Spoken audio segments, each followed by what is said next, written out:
Instead, we continued to receive emails that went so far as to threaten our employment and threaten to seek a clawback of our salary increase if we did not sign the card. It was at this point that I contacted the National Right to Work Foundation for legal assistance in addressing the union's threats. I worked with one of their staff attorneys, Byron Andrus, who filed an unfair labor practice charge on my behalf against the union with the NLRB. I received a favorable finding from the NLRB, and the union quickly settled the matter.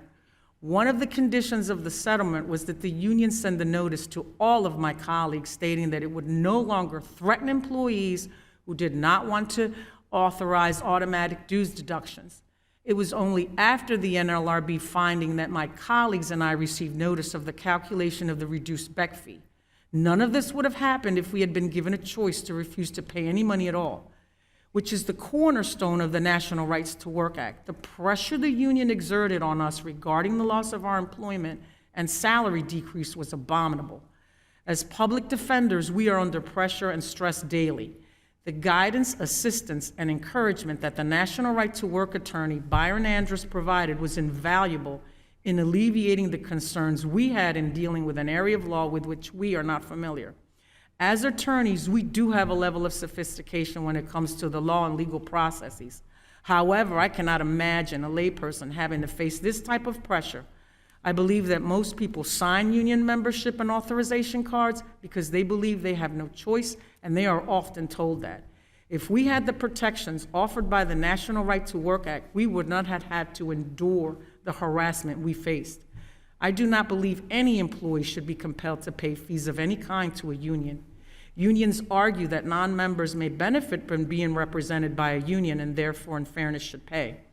However, the simple response to that argument is that the decision should be left up to the individual to decide if she or he is benefited by the union. If the individual decides they want the benefit of representation by a union, then they can voluntarily pay. If not, they should not have to pay. They should also be able to choose to directly negotiate with their employer. This may foster a higher level of productivity and more responsiveness on the part of the union.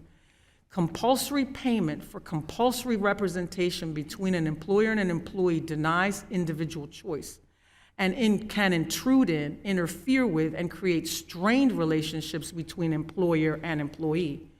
Compulsory payments and turning management into a collection agency for the union creates a closer relationship between the union officials and management. This relationship creates a conflict of interest between the union and its membership and non-union members. The choice of both joining and paying money to a union should belong to the individual.